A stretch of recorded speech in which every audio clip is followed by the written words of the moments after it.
Hey everyone, this is Joe Standard, and your local leader here at Winfield High School. And today I want to talk to you about culturally responsive and accessible assessments. So, kind of break it down first. Let's first look at what are the different assessments that we use within our high school. So, we have evaluations and we have assessments. Okay. With evaluations, we're looking at, a set of standards and we're passing judgment based off of those. It's kind of helping us improve our learning. Okay. We kind of see the bigger picture and where we can go from there, so we can make those decisions that will better improve how we help students out. Then we have our regular assessments. These are the ones in which we will a lot of times use within our classroom to kind of gauge where student learning is and where we need to support and continue growing them, the students. Okay, so we're looking at the capabilities of what they have. We're trying to plan and improve on the future. So when we get down to summative assessments, then we're ready to help those students out more. We use a lot of these in our classroom already. That's already based up on our grading criteria that we have here at the high school. We use summative, we use formative assessments all the time. It's even set up on your power school at this moment. But we have to ensure that we still understand the differences between a formative and a summative assessment, because sometimes there's still a little confusion on what it does. Okay, so when we look at a formative assessment, this is going to provide that feedback to learners directly. It's going to allow them to grow. And this can be done formally or informally, through classroom questions. It could be done with, you know, like maybe just a general question that you ask. That could be like your homework assignments. So you can use that information, that data that you collect from those students to kind of plan, how are we going to directly improve student performance. Okay. But then we go to summative. Okay. This kind of helps us in our grading, decision making. And it's more to allow the student to show what they have learned, their mastery of a standard or competency. Is what they're going to show from the summative assessment. So the formative is supposed to build towards this summative. Okay. It's what is going to be presented to everyone else. Okay. And it's kind of that, like I said, it's kind of the end of the activity because the formative is going to build up to that summative. Okay. And it's just telling us what the student is able to master and show to us. Okay. And this is usually in a formal. This could be like essays. This can be, um, performance. It could be any type of assessment that is used to show that the student understands the standard in which they were taught. Okay. So why is this all important? Why are assessments important? Well, they help us out in a lot of different areas of focus. It helps us understand whether or not our goals are being met. If they're not, we have to question, well, why aren't they being met? Where are the holes starting to come from? How are we going to fill those holes? Inspires us to ask those hard questions of what is effective? What do the students know? What do the students still need to know? What do I need to improve on as an instructor? Okay. It gives us that feedback that we need diagnostically to kind of see where we are at. Okay, it helps us set our standards. It helps us set our goals and what we want. Are we hitting them? Are we not? Evaluate how we got there. How, was it effective teaching that got them there? Or are we missing something? Okay, to show the progress as well. Also to motivate performance, to get those students out there to perform, to put themselves out there. So some effective assessments that we've used in the past, you have self-assessment. This is where you kind of do a reflective type assessment on yourself. Okay. Um, and this is something you kind of have to teach students to do. They have to develop the skills needed to judge themselves, not harshly or lightly, but to be honest with themselves. And there needs to be a type of process in which teachers come together to create one that students can easily follow and ensure that they're doing. Peer assessment's the same way. Okay, you have another peer come in. within the classroom or something to help out, to kind of give that feedback to other students. But there can be some problems with that too, especially if, maybe the peer judges them too harshly, or maybe not harsh enough because maybe they're their friends. Okay. So that can be kind of difficult. And that goes back to creating a process as well that we need to ensure that we're still implementing. It's all steps that we have to follow. Then we have essays. This kind of helps us develop those skills and put them on paper. It's allowing those different learning styles to come out. But we need to ensure that they're using the writing format to analyze and synthesize, not just regurgitate whatever they're thinking. And there needs to be understanding that there are students that don't know how to write an essay. This is the same through middle school, high school, elementary. It's a continuation. We still have students that struggle with this, so we still need to teach those basics of how to construct an effective essay, how to construct a paragraph. And then your usual exams, that can cause a lot of cramming. We've seen that dozens of times, and really it's just, it's a gorge and purge type of effect.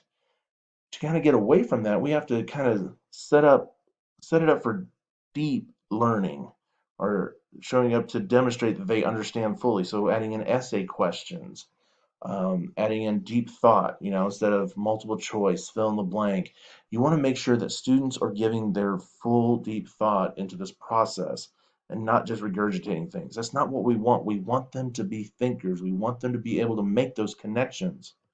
And this all builds up to culturally responsive assessments, because we can have students, you know, that are from different backgrounds, from different areas of life, and we have to be able to form our assessments around their needs instead of just this one size fits all. That's why essays and, written responses are really good to kind of get that out of a lot of students. But sometimes we can't do that. So let's break down culture responsive assessments and what it actually is. Okay. It's just a way to ensure that students are showing their learning through their experience in their world and their cultures. Okay. And making sure that we are allowing them to express themselves that is respectful of those cultures as well. Because if students aren't able to get the information, or to be able to show what they have learned in a way in which they are accustomed to, then we're not allowing them to grow and show their learning. We're trying to get them to fit in a tiny little box, and we can't do that because, in the end, not all students have the same background as each other. They come from different cultures, they come from different educational backgrounds, they have different types of supports in their life that aren't going to be all the same. Learning styles are always different. We have to be cognizant of that and offer these multiple different forms of assessments. So, what are some types that we can have? Well, we have portfolios. We do a great job of that here at Winfield High School, of allowing students to kind of build on what they have learned, what they're wanting to do in the future, show how they've made that connection into society. And in their own way, their own language, their own thought process, they're able to present that into a portfolio. And this is something that allows them to kind of show what they have learned without focusing just on content. Okay, we're allowing them to bring all these different things together to kind of present what they see, what they have learned, what they have done.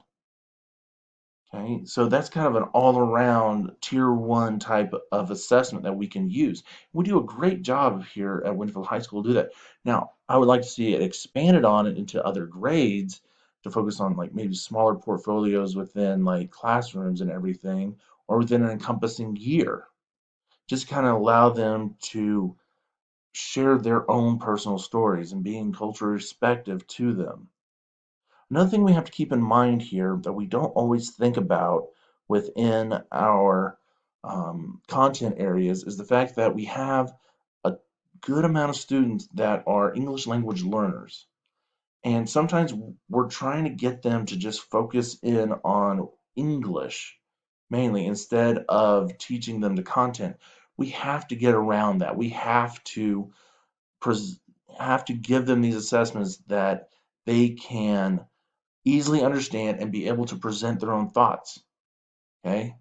And here at our high school and here within the district, we do struggle with that. We rely heavily on the para support and the one teacher that we have for the ELL students. And I know that can be different because we have multiple students from different backgrounds and different cultures. We have our students from the South Pacific. We have students from Vietnam. We have students uh, from Korea. We have all these different students that we have, but we have to work with them. We can do that by modifying their assessments, adding glossaries for them to go back that's in their native language, giving them bilingual dictionaries so they can easily look, and also just providing the assessments in their home language just so they understand. Because exactly are we looking for? Are we looking at the fact that they can speak English, or are we trying to test them on the knowledge that we try to give them? That's what we have to keep in mind here at our building is that what are we trying to do? Are we trying to make sure they're proficient in English, or are we trying to ensure that these students are learning and they can easily make these connections? That's where our focus needs to be. Then we go on to well-being and well-being assessments. So first off, what is well-being? Well, we kind of talk about a little bit different within our district. The official definition is, a positive sense of self, spirit, belonging that feel when our cognitive, emotional, social, physical needs are being met. Okay, all that is social emotional language. We have, not language, social emotional learning.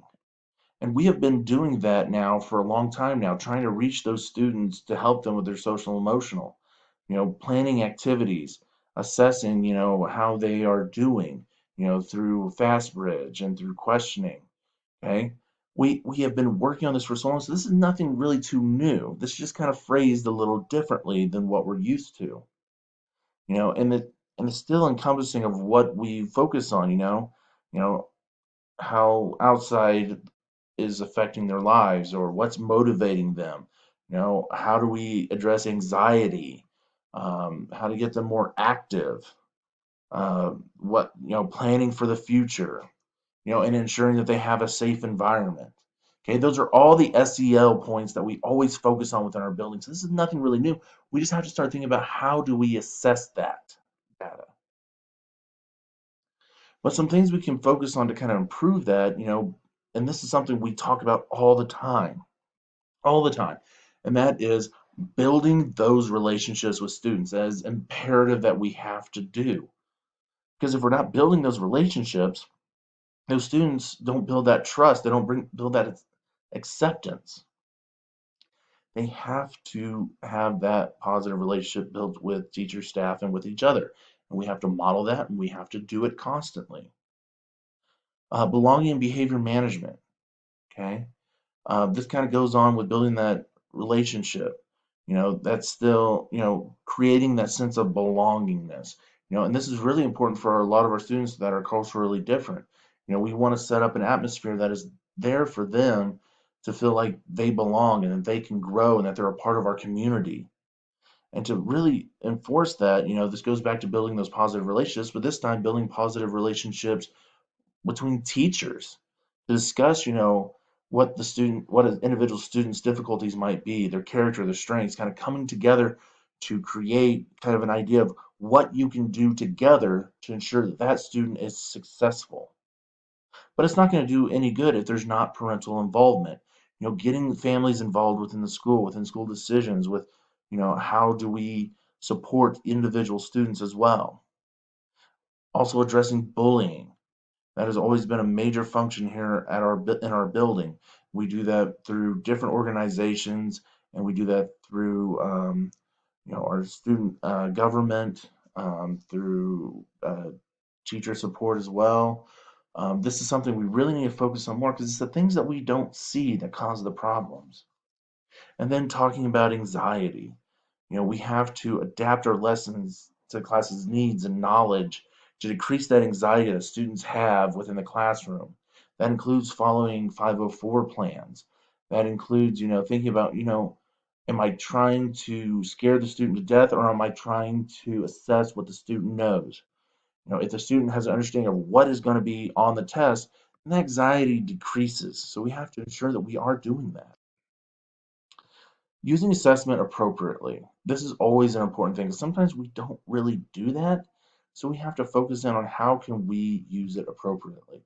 But first we have to understand, what does an ineffective assessment look like? Now, when I think of ineffective assessment, I'm sure you guys do too. We kind of laugh at it about every spring. That's that accountability assessment, the Kansas State assessment. And that causes a whole mess of problems for a lot of teachers that kind of get that mindset, oh, I have to teach the test because if I don't, then we're going to fail and we're going to get bad assessments, bad data.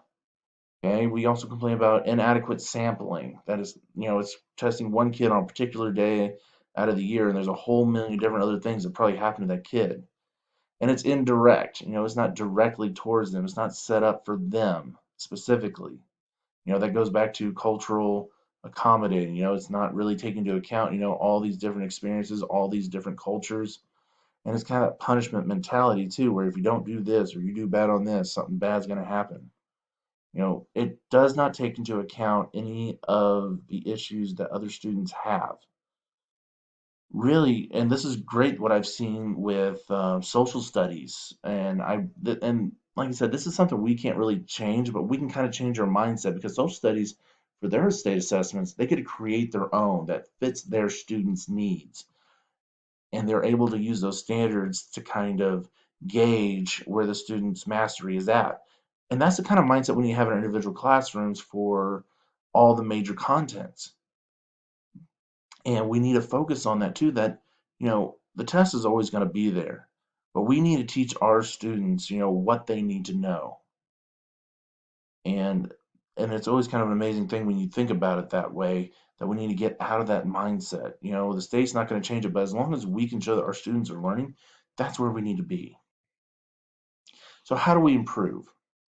Well, for to improve our assessments, we need to always remember that different kids come from different places. They're all individuals, so we need to set up assessments that address that, that allows them that open interpretation. Allowing them to do, an assessment like a project or presentation that kind of allows them to express themselves in their way, putting up the less constraints, I guess you could say. Focusing on pedagogy, not the technical stuff. Okay. Always explain and demonstrate. We always talk about that all the time. It's like, hey, you do your lecture, then you model. Okay. That's always been kind of the way we do it because you can't just give information and not show them how to do it. That's that takes away from that approach. Uh, there's the, I do, we do, you do effect that we have to keep in mind. Working with students based off their ability so we can focus in you know, on deeper learning and ensuring that they're improving and that we assess them appropriately. Make sure we have a friendly atmosphere, nothing that's too strenuous. Make sure we're using different materials, different scheming, different planning, ensuring that we are presenting information variety of different ways to reach those multiple learning styles. And make sure we're differentiating questioning as well. Make sure we're asking different type of questions to kind of gauge that deeper understanding. But the most important thing we have to do is teach and assess critical thinking. That is the one thing that in society our students have to be able to do, how to analyze, how to assess, and how to upgrade their own understanding. And it seems like we get into a rut on this sometimes, but we got to get that deeper thinking skills going, and ask them to analyze something, to assess something, to learn, to grow. Because if not, they're not going to be prepared when they go off and work. So there's multiple ways we can develop critical thinking. So just kind of highlight a few, you know, analyzing, assessing, reasoning, identifying obstacles of thought, scientific thinking, conceptualizing human mind.